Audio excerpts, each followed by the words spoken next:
안녕하세요. 이번 주에는 제 13주차 수업으로 객체지향 프로그래밍에 대해서 공부하도록 하겠습니다. 이 장에서는 객체지향 프로그래밍이 무엇인가에 대해서 알아보고 객체와 클래스 그리고 객체지향의 기본 개념을 적용한 객체지향 프로그래밍 실습을 하도록 하겠습니다. 먼저 첫 시간에는 객체와 클래스에 대해서 알아보도록 하겠습니다. 두 번째 시간에는 객체지향 프로그래밍에 대해서 알아보도록 하겠습니다. 그리고 세 번째 시간에는 객체지향 프로그래밍 실습을 해보도록 하겠습니다. 자, 그러면 먼저 첫 번째 수업을 시작하겠습니다. 첫 번째 수업의 주제는 객체와 클래스입니다. 여기서는 객체지향 프로그래밍에서 가장 중심이 되는 개념인 클래스를 알아보고, 그리고 객체와 인스턴스, 메서드와 생성자 등에 대한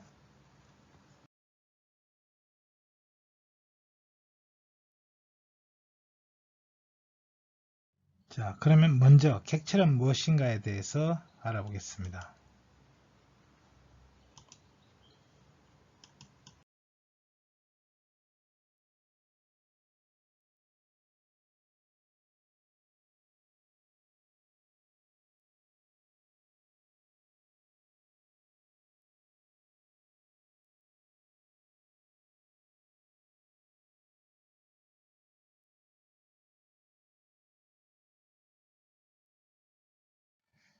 그러면 객체는 무엇이냐?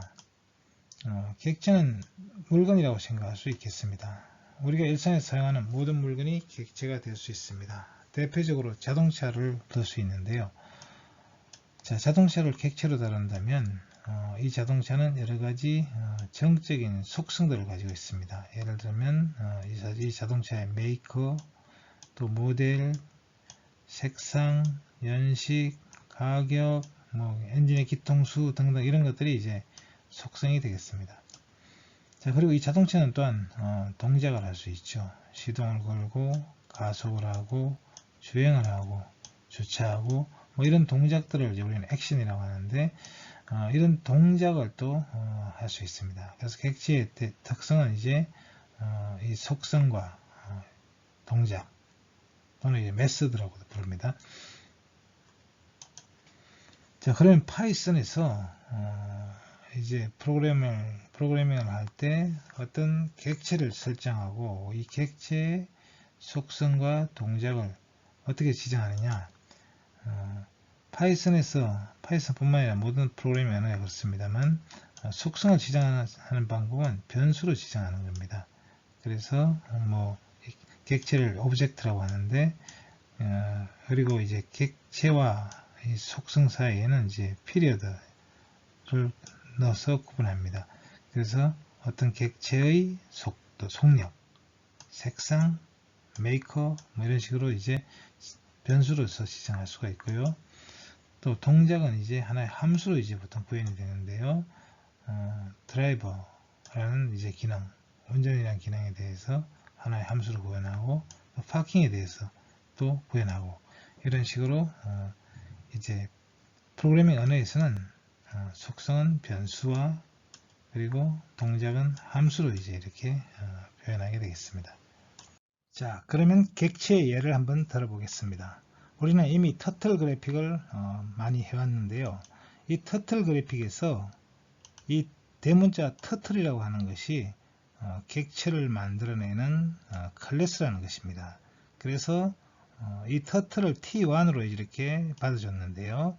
그러면 이 터틀은 객체를 만듭니다. 그렇게 만들어진 객체가 바로 T1이 되겠습니다.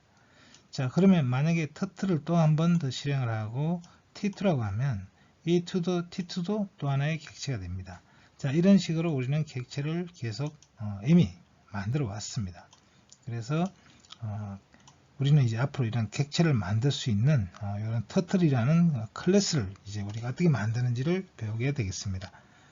자, 그리고 이 T1이라는 건 하나의 객체인데 이 안에는 거북이의 색깔이 있죠. 색깔을 우리가 이렇게 지정을 해줬습니다. 이것이 속성이라는 겁니다. 그리고 또 쉐이프라는 건 이 커스의 모양을 이제 거북이 모양으로 바꿨죠. 이것도 속성이 되겠습니다. 자, 그 외에도 속성들이 많이 있고요. 그리고 이번에는 이제 이 커브기를 움직여 보죠. 그래서 FD는 포워드, 앞으로 움직인다는 거죠. 백픽셀을 움직인다. 이것이 바로 액션에 해당되죠. 그래서 메서드라고 부릅니다. 왼쪽으로 90도를 돌아라. 이런 것들이 전부 동작을 행하죠. 이것이 메서드가 되겠습니다. 클래스란 무엇인가에 대해서 알아보겠습니다. 클래스란 객체를 정의해 놓은 것으로 객체의 설계도 또는 틀이라고 할 수 있습니다. 클래스는 객체를 생성하는 데 사용되고 또 객체는 클래스에서 정의된 대로 생성됩니다. 클래스는 객체 지향 프로그래밍의 기본 단위라고 할 수 있고요. 새로운 이름 공간을 또 지원하는 단위이기도 합니다. 그래서 이 이름 공간에는 함수와 변수가 포함될 수 있습니다. 클래스와 객체의 관계를 살펴본다면 제품을 만드는 설계도 또는 주형과 제품의 관계와 같습니다.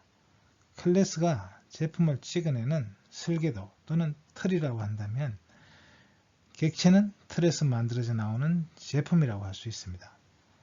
클래스는 객체를 생성하는데 사용되고 실제로 객체 그 자체는 아닙니다.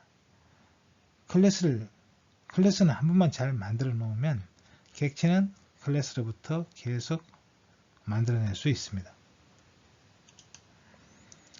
클래스와 모듈의 차이점을 보면 모듈이라는 것은 파일 단위로 이름 공간을 구성하고 상속할 수 없습니다. 그러나 클래스는 클래스 영역과 인스턴스 영역 안에 이름 공간을 만들고 또 상속을 할 수 있다는 점이 차이가 있겠습니다. 그러면 객체와 인스턴스에 대해서 알아보겠습니다. 클래스로부터 만들어진 객체를 인스턴스라고 합니다. 실제로 객체를 만들 때는 클래스를 이용해서 만듭니다. 그것은 뒤에서 배우게 될 거고요. 그러면 클래스로부터 객체를 만드는 과정을 인스턴스화, 클래스 인스턴스화라 하고 클래스로 만들어진 객체를 클래스 인스턴스라고 합니다. 사실 인스턴스와 객체는 이제 같은 의미를 가지고 있는데 엄밀하게 말하면 이제 인스턴스라는 용어는 어떤 클래스의 객체인지를 말할 때 사용하고 그리고 이 객체는 이런 모든 인스턴스를 대표하는 포괄적인 의미가 있는 반면에 인스턴스는 어떤 특정 클래스부터 만들어진 객체인지를 강조하는 구체적인 의미가 있습니다. 좀 어렵긴 하지만 거의 두 개를 같이 써도 큰 문제는 없습니다. 인스턴스 객체는 그리고 어떤 클래스로부터 인스턴스 객체를 계속 만들 수 있는데 이것들은 서로 독립적이랍니다. 독립적이죠. 독립적이라는 말은 그 안에 있는 변수값이 각각 서로 영향을 받지 않는다는 것이죠. 자, 그러면 클래스를 어떻게 구현하는지 클래스를 만들어 보도록 하겠습니다. 파이썬은 이제 객체 지향 개념을 적용할 수 있는 프로그래밍 언어이죠. 그래서 이 파이썬에서는 객체 지향 프로그래밍의 기본 단위가 바로 클래스인데 이 클래스를 만들 수 있습니다. 클래스를 만들려면은 클래스라는 키워드 다음에 만들 클래스 이름을 넣어주고 그 뒤에 이제 콜론을 붙여주면 되겠습니다. 그리고 이 이하에 이제 클래스의 본체를 이제 넣어주면 되겠죠. 자, 여기서 주의해야 될 것은 클래스 이름은 첫 글자를 대문자로 시작해야 됩니다. 예를 들어서 my class라는 클래스를 만든다고 할 때 첫 글자가 대문자가 돼야 되겠습니다.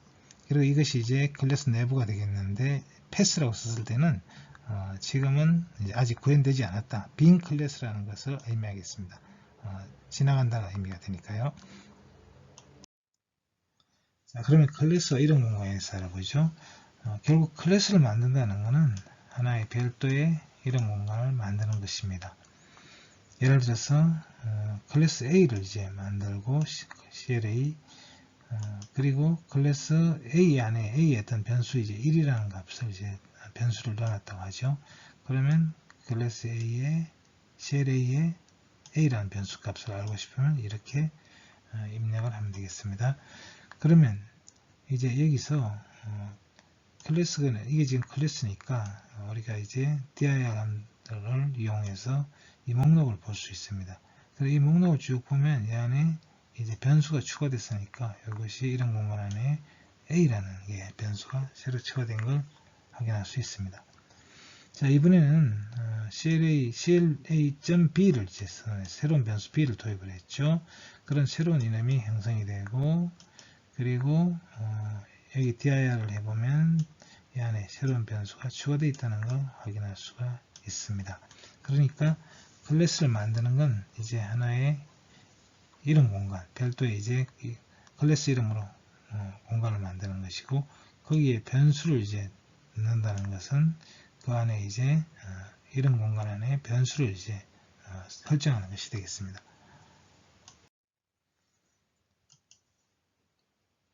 자, 클래스와 또 인스턴스 이런 공간도 구분이 됩니다.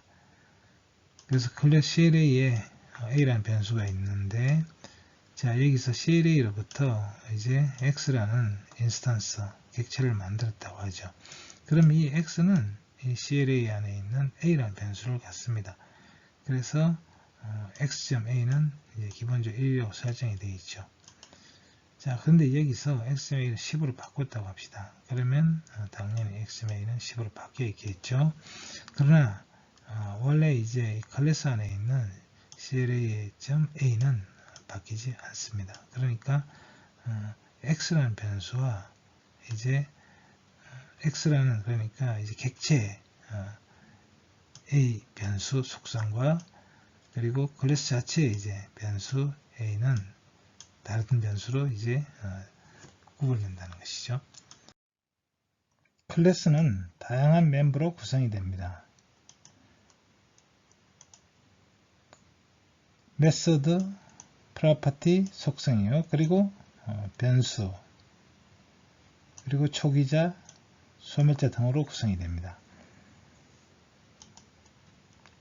클래스는 기본적으로 이 속성과 메소드를 포함하는 하나의 이제 컨테이너라고 할 수 있습니다.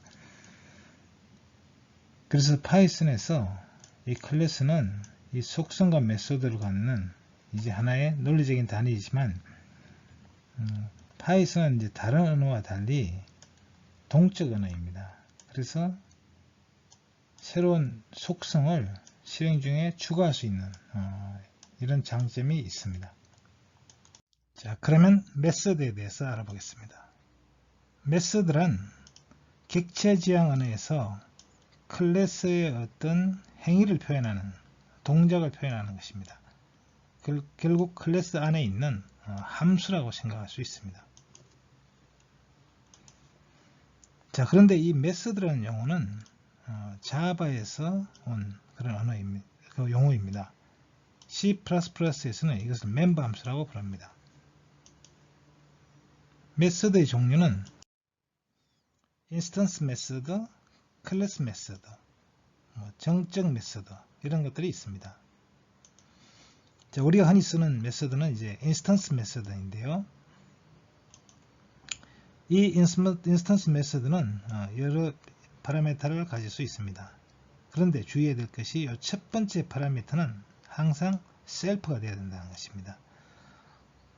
자, 이 셀프라는 변수는 파라미터는 인스턴스 변수에서 액세스할 수 있도록 이제 객체 자기 자신을 의미하는 바로 그 키워드가 셀프가 되겠습니다.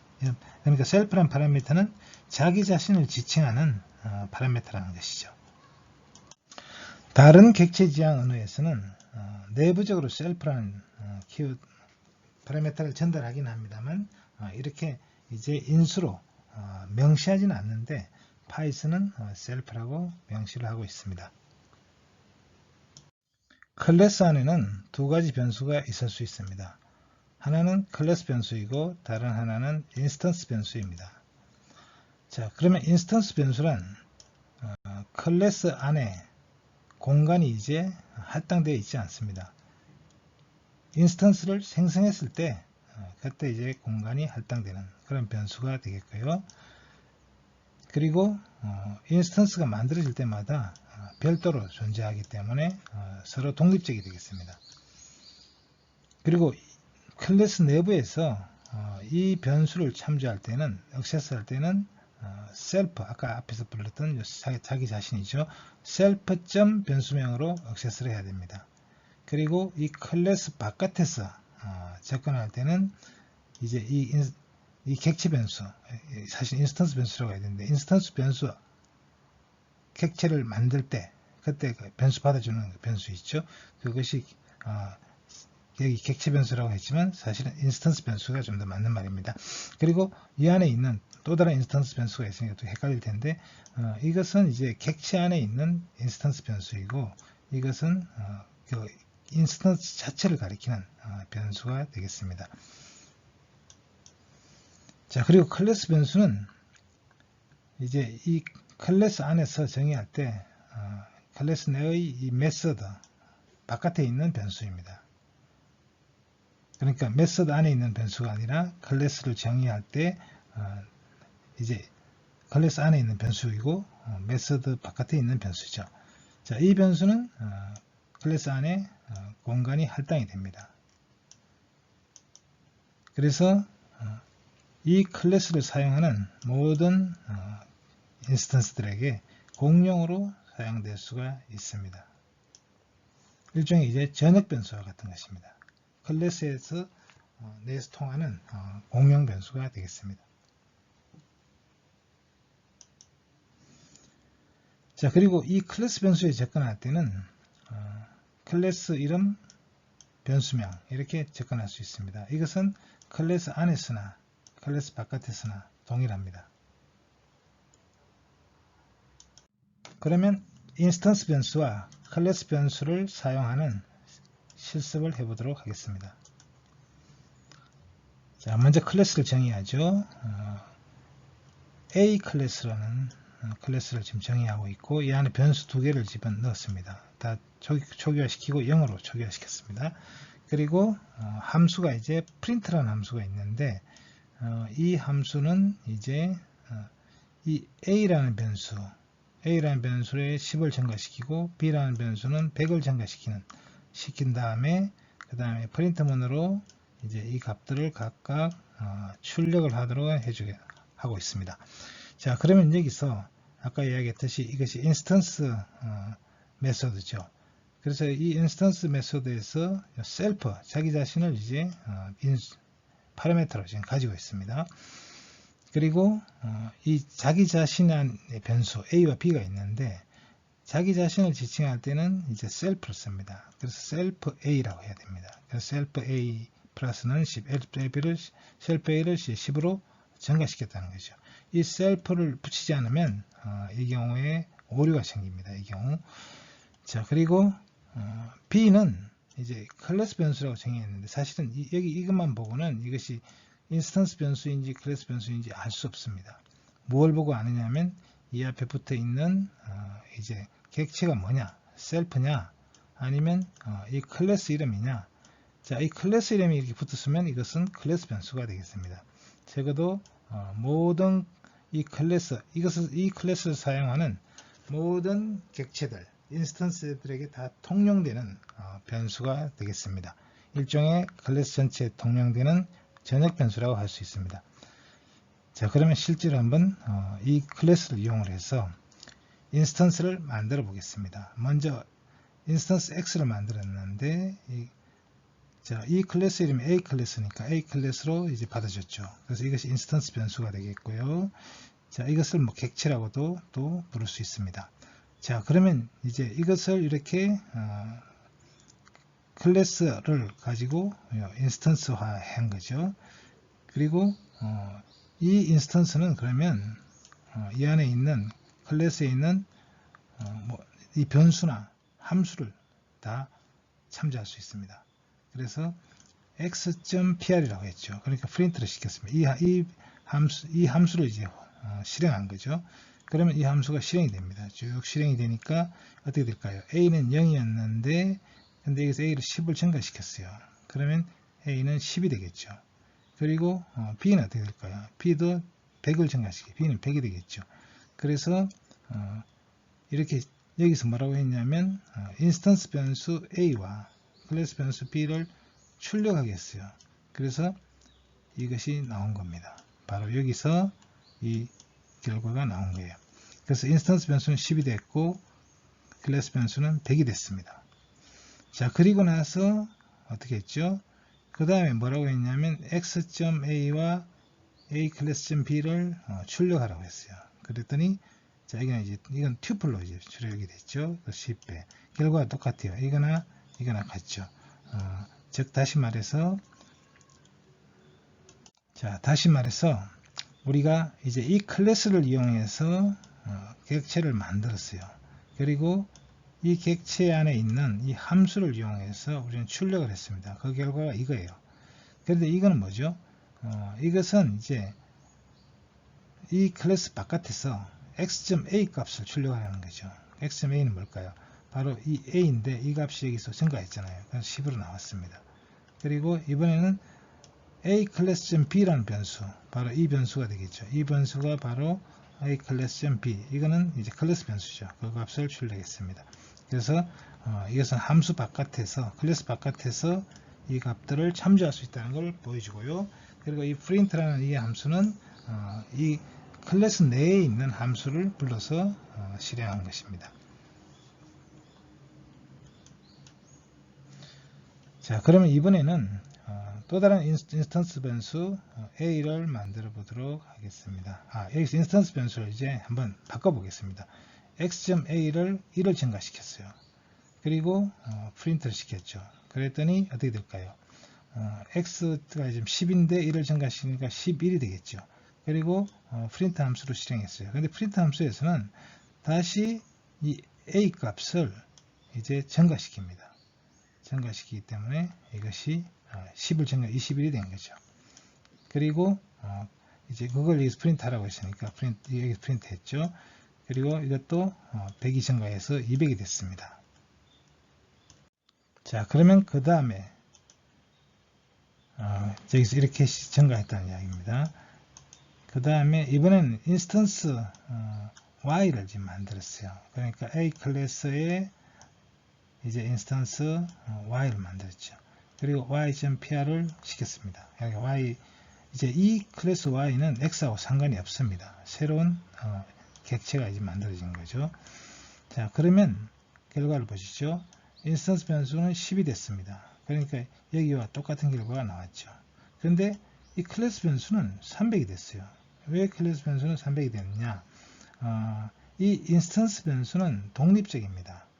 그러니까 여기 x 안에 있는 인스턴스 변수와 y 안에 인스턴스 변수는 독립적이기 때문에 이 값이 여기서는 변했지만 여기서는 다시 새로운 변수로 시작을 하는 겁니다.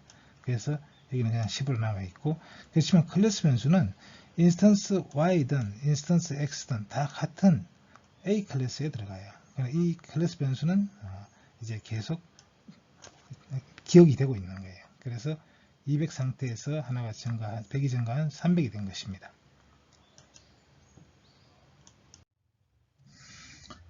자, 다음은 생성자에 대해서 알아보겠습니다.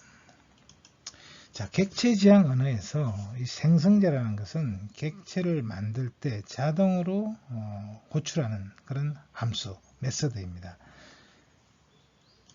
자, 그런데 이 인스턴스 변수를 이제 초기화하거나 객체 초기 상태 설정할 때 쓰는 게 이제 이 생성자예요.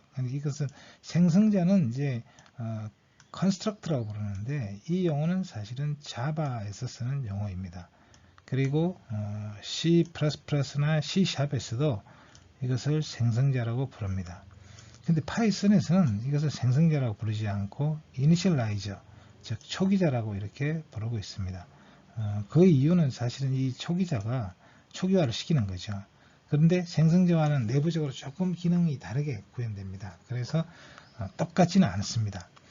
그래서 사실 초기자라는 말을 쓰는 것이 파이썬에서는 더 적합한 표현이 될 것입니다. 아마.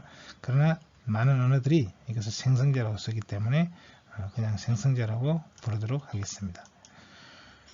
자, 그러면 이 생성자의 이름은 뭐냐? 이것이 뭐냐면 언더바입니다. 언더바가 사실 두 개가 겹친 거예요. 그래서 이쪽도 마찬가지로 언더바가 두 개가 겹친 겁니다. 그래서 이것이 함수의 이름입니다. 메서드 이름이에요. 이것은 좀 특별하죠. 언더바로 시작했으니까.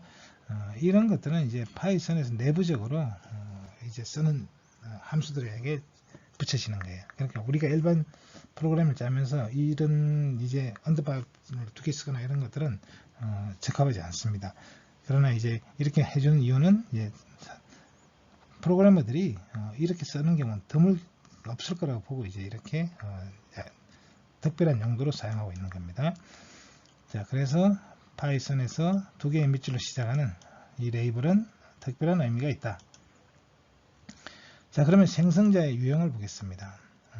생성자는 기본적으로 인수가 아무것도 없는 것, 아무것도 없다 하더라도 자기 자신은 이제 파라메터를 넘길 수가 있다 그랬죠.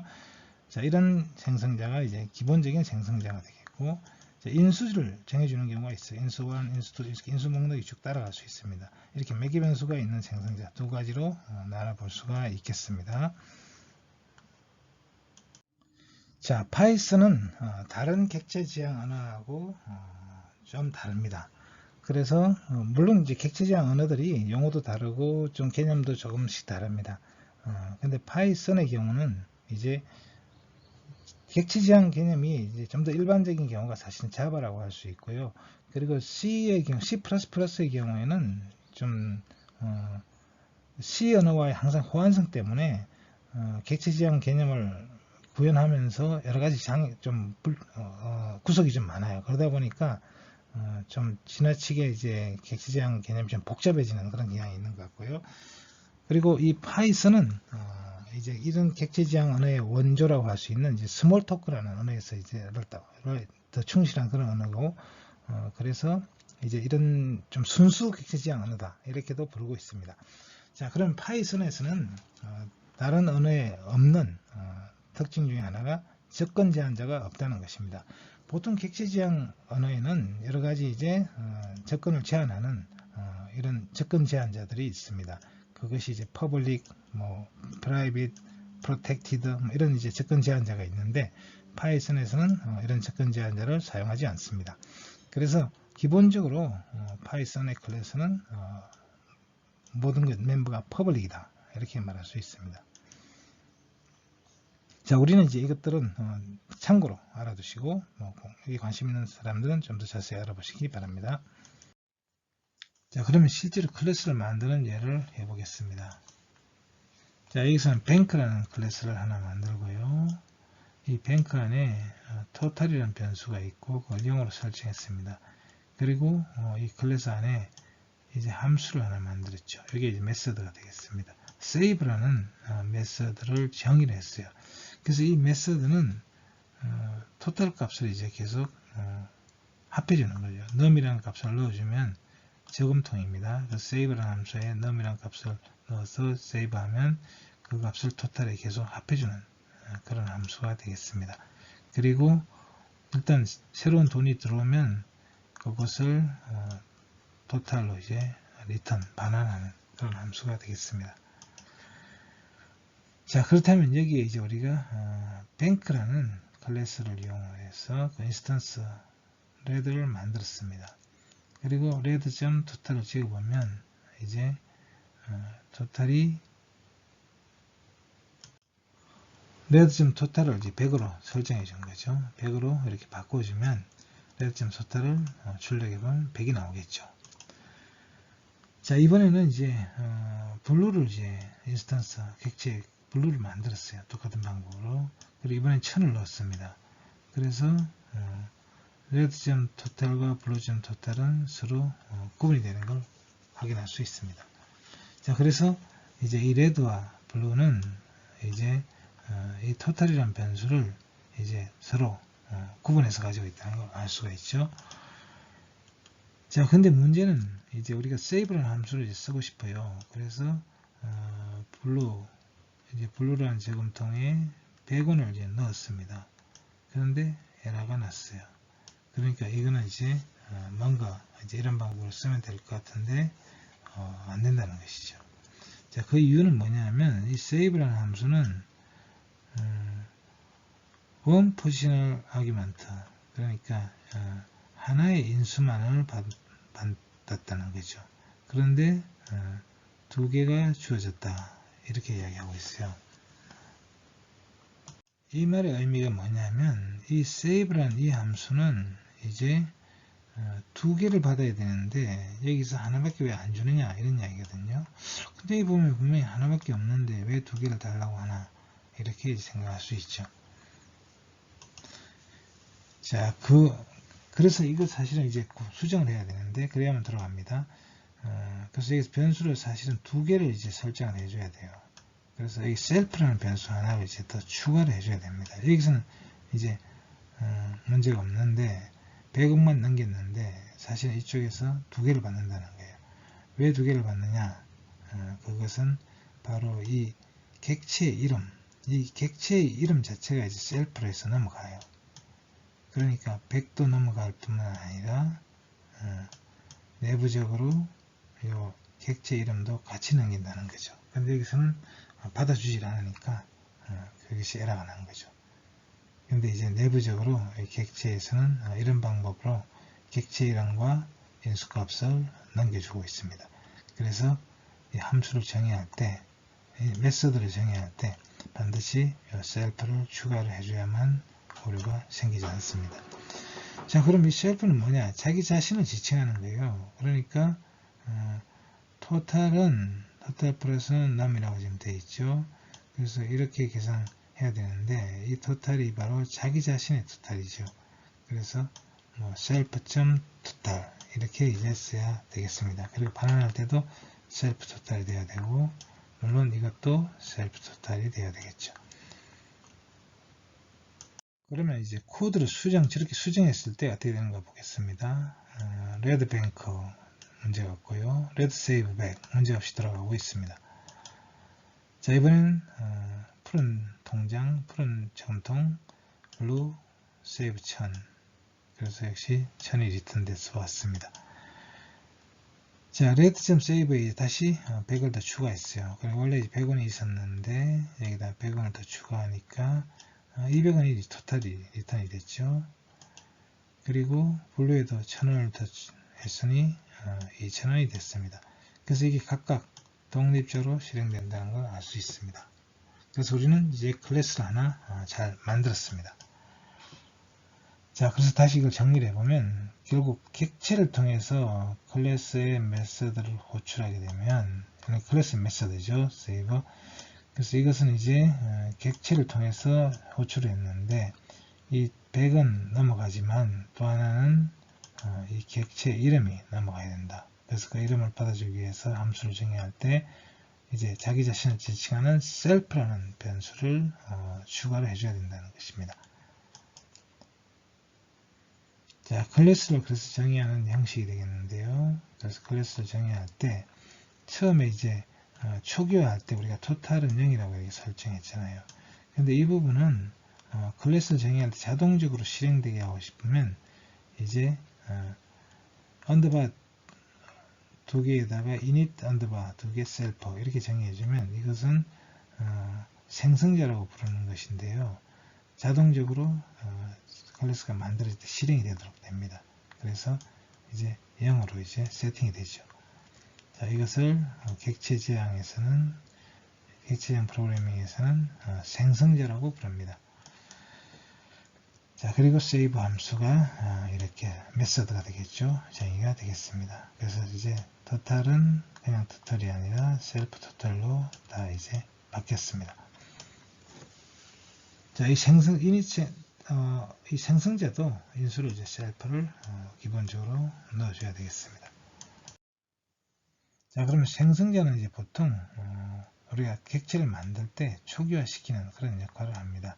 그래서 생성자 이름은 파이썬에서 언더바 init 언더바 두 개 이제 이렇게 이제 정의가 되겠습니다. 생성자는. 그래서 인스턴스 생성 초기에 변수를 이제 설정해 준다. 자, 예를 들어서 init 이제 a와 b라는 변수가 있는데 이걸 초기화시키고 싶다. 이제 처음에 변수 시작하기 전에 그럴 때 이렇게 생성자를 만들어주면 되겠습니다.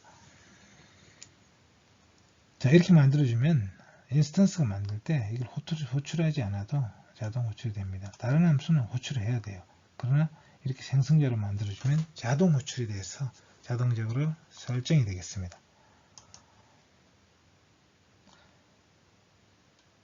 자, 함수의 인수들은 인스턴스를 만들 때 선언을 함께 선언해 줘야 된다. 그래서 인수들을 이제 여기다가 넣어줘야 되죠. 그래야 어떤 인수가 있는지 알 테니까요. 자, 클래스의 이제 메서드를 참조할 때 항상 이 도트를 사용하는데, 그래서 객체 이름 그리고 속성 그 사이에 점을 넣죠. 이것을 이제 이것도 연산자라고 부릅니다. 그래서 이것을 참조 연산자라고 부르는데, 이제 이 연산자 이름을 뭐 도트니까 도트 연산자라고 부르기도 합니다. 그래서 객체를 통해서 클래스의 메서드를 호출할 때는 도트 연산자를 사용한다는 것이죠. 자, 그래서 클래스의 이제 첫 번째 매개 변수가 셀프가 있다 이렇게 생각을 해줘야 돼요. 그리고 나머지 변수들은 뭐 하나만 있으면 두 번째가 되고 두 개 있으면 세 번째가 되겠습니다. 이런 식으로 이 함수를 호출할 때 이게 자동으로 이제 이렇게 전달이 됩니다. 그래서 인수만 전달하는 게 아니라 그 앞에 이 변수의 이름, 객체의 이름을 여기다가 전달하기 때문에 셀프를 받아줘야 된다 하는 거죠. 자, 다음 소멸자 함수에 대해서 알아보겠습니다. 객체가 없어질 때 자동적으로 호출되는 함수가 소멸자입니다. 이것은 언더바 2개, del 언더바 2개 이렇게 되어 있는 함수입니다. 이 함수는 이제 보통 이제 객체가 사용이 끝난 다음에 그 다음에 그걸 이제 없애도록 하는 거죠. 메모리상에 남아있으면 이제 메모리 차지하고 있으니까 그런 것들을 해제해 줄 때 사용하는 함수가 되겠습니다.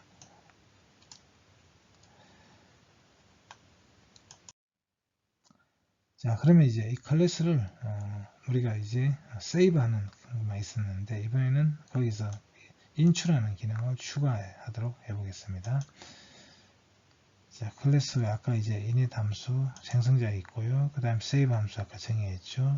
이번에는 인출하는 함수, draw 함수를 뭐 save 함수와 똑같은 형태로 기술하면 되겠습니다. 그래서 self가 있어야 되고 그 다음에 숫자가 있어야 되죠. 금액이. 자, 여기서는 이제 save는 덧셈을 해야 되겠죠. 근데 인출은 뺄셈을 해야 되겠고요. 그것만 다르겠습니다.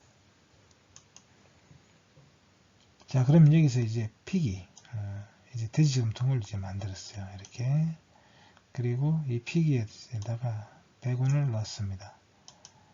그리고 다시 200원을 넣었어요. 그러니까 이제 액수가 늘어났죠. 그리고 이제 인출을 했어요. 100원을. 그랬더니 100원이 줄었습니다. 자, 이번엔 덤 인덱스, 벙어리 저금통을 만들고 이 벙어리 저금통에 1000원을 넣었어요. 그리고 다시 2000원을 뺐어요. 그랬더니 마이너스 1000원이 됐습니다. 총액이. 자, 이런 식으로 이제 객체의 메서드들을 계속 추가할 수가 있습니다. 클래스를 구현하는 실습을 해보겠습니다. 첫 번째는 자동차 클래스입니다. 자동차의 속성과 기능을 구현한 클래스, 카 클래스를 만들어 보겠습니다. 두 번째는 통장에 돈을 입금하고 출금하는 뱅크 클래스를 만들어 보고요. 세 번째는 사칙 연산을 구현하는 포 클래스, 캘포 클래스를 만들어 보도록 하겠습니다. 자, 그러면 자동차를 표현하는 카 클래스를 만들어 보겠습니다. 자, 이 자동차의 이제 공통적인 이런 특성들을 이제 추상화해서 클래스를 만드는데요. 일단 클래스 이름을 지정해 줘야 되겠고요. 그리고 자동차의 속성, 뭐 색상, 속도, 배기량 이런 걸 속성을 지정할 수 있고요. 그리고 자동차의 기능은 속도를 올리거나 속도를 낮추거나 정지하거나 이런 것들을 구현할 수 있겠습니다. 자, 그러면 자동차를 이제 카 클래스로 표현해 보도록 하겠습니다. 자, 클래스 카라고 하시고 그 다음에 콜론을 붙여줘야 되겠습니다. 이 클래스 안에 들어가니까요. 자, 그리고 속성은 이제 컬러와 스피드를 이제 정했습니다. 그리고 컬러 값은 이제 여기 지정을 하지 않았고요. 그리고 스피드는 0으로 설정했습니다. 자, 그 다음에 이제 스피드업이라는 메서드를 정했습니다. 이것은 이제 속도를 높일 때 쓰는 거죠. 그래서 여기서 넣어준 이 밸류 값을 가지고 스피드를 설정을 현재 스피드에서 이 값만큼을 올려주겠습니다. 그리고 프린트로 이제 속도가 현재 셀프.스피드로 속력을 높였습니다. 그리고 이번엔 스피드 다운 역시 밸류가 있고요. 이번에는 마이너스는 복합 대비 변산자 값을 낮추겠습니다. 그래서 셀프 스피드 값을 여기다가 이제 넣어주겠죠. 그렇게 해서 속도를 낮췄습니다. 이렇게 표현을 하겠습니다. 자, 그러면 실제로 이제 인스턴스를 만들어 보도록 하겠습니다. 자, 그래서 카 클래스의 인스턴스로 카1을 이제 만들었고, 그리고 카1의 컬러와 스피드를 이제 레드와 0으로 설정했습니다. 그리고 두 번째 카2를 이제 또 인스턴스를 만들었고, 이번에는 블루와 제로로 설정했습니다. 자, 그러면 이제 여기서 인스턴스의 메서드를 이제 호출해서 이제 스피드를 바꿔보겠습니다. 스피드업 이제 80으로 했습니다. 그리고 스피드업 60으로 올렸고요. 그리고 스피드 다운 10으로 낮췄습니다. 자, 그러면 여기서 처음에 이제 스피드가 0이었기 때문에 스피드업 80이니까 시속 80km로 속력을 높였습니다가 여기서 출력이 되겠습니다. 자, 두 번째는 스피드 60이니까 이제 여기서는 스피드 처음이니까 두 번째 카2가 되겠죠. 그래서 카1과 상관이 없습니다. 60km로 높였습니다. 자, 이번엔 카1의 스피드 다운을 했는데 현재 자동차의 속도가 80km였죠. 그래서 스피드 다운 10을 낮췄기 때문에 70km 속력을 낮췄습니다. 자, 이렇게 출력이 되는 걸 볼 수 있죠. 그래서 우리는 인스턴스 변수 카1과 카2가 서로 독립적이라는 걸 알 수가 있습니다. 그리고 이 안에 있는 메서드를 이용해서 이제 값을 바꿀 수가 있다는 것도 확인할 수 있습니다. 자, 이번엔 또 다른 클래스로 이제 캘포라는 사칙 연산을 하는 클래스를 만들어 보겠습니다. 자, 이 클래스 캘포로 이렇게 이제 전환이 되어 있고요. 그리고 생성자 함수가 이제 여기서 A, B 변수가 있는데 그것을 이제 넘겨준 이 값들을 받아서 A와 B에다가 저장하는 거죠. 자, 이렇게 될 때 이게 인수로 넘겨받은 A, B와 그리고 자기 자신이 원래 있는 AB가 있잖아요. 이게 이제 구분이 안 되죠. 그래서 셀프라는 말을 붙이는 겁니다. 자, 그러면 여기서 애들 해보죠. 덧셈을 하려면 셀프의 A와 셀프 B를 합쳐서 이제 총합 리절트가 되겠습니다. 그리고 그 값을 반환해요. 자, 그리고 뺄셈은 A와 B를 빼줍니다. 그리고 그 결과를 반환하고요. 곱셈은 A와 B를 곱해주고 그 결과를 반환합니다. 그리고 나눗셈은 A를 B를 나눠요. 그리고 그 결과를 반환합니다. 자, 이렇게 해서 캘포라는 클래스 안에는 이제 생성자가 하나 있고 4개의 연산함수 메서드가 있습니다. 자, 그럼 A를 이제 해봅시다. 캘포에서 100, 200 두 개의 숫자를 넣어주고 이제 인스턴스를 만들었어요. 자, 그러면 이제 이 A라는 캘포라는 이제 클래스로 A를 만들었다고 하면 A는 벌써 A라는 함수를 쓸 수 있습니다. 그러면 값을 구할 수 있어요. 그리고 이제 B도 역시 캘포로 1000, 2000을 넣어주고 B라는 객체를 만들었습니다. 자, 그럼 P도 역시 A라는 함수를 이제 속성, 그러니까 메소드로 쓸 수 있죠. 그러면 합산이 되겠습니다. 자, 이번에는 차가 되겠고요. 차, 그리고 이제 곱, 이런 것들을 이제 나누기, 자, 이런 식으로 다 계산을 할 수가 있게 됩니다. 다음은 특정한 형식으로 만들어진 문자열을 읽는 데이터 클래스를 만들어 보겠습니다. 자, 이 표와 같이 주어져 있는 데이터가 있습니다. 이름, 나이, 성적으로 되어 있는데요. 근데 이 데이터가 이름, vertical bar, 나이 22, vertical bar B, 이런 형식으로 이제 데이터가 주어졌어요. 그럼 이 데이터에서 이름과 나이와 성적을 추출하는 코드를 작성하는 경우를 생각해 보겠습니다. 자, 클래스를 사용하지 않는 경우는 일단 이 데이터를 이제 문자열 변수로 이렇게 받아야 되겠죠. 그리고 이 문자열을 이제 문자열의 스플릿 메서드를 이용해서 이 vertical bar를 경계로 해서 나눠야 되겠습니다. 그러면 이 문자는 3개로 나눠지겠죠. 그래서 이제 강감찬 22B 이렇게 이제 3개의 문자열로 나눠져서 리스트로 저장이 되겠습니다. 그 다음에 이름을 이제 이 문자열의 첫 번째 제로 인덱스가 이름이 되겠고, 그 다음에 1일 때가 나이가 되겠고, 그 다음에 2일 때가 인덱스가 이제 성적이 되겠죠. 자, 이런 식으로 데이터를 읽어가면 됩니다. 자, 근데 이런 방법으로 읽다 보면 이제 모든 데이터를 이런 식으로 하나씩 다 읽어서 이렇게 다시 또 분리 작업을 해야 됩니다. 이번에는 클래스를 이용하는 경우를 살펴보겠습니다.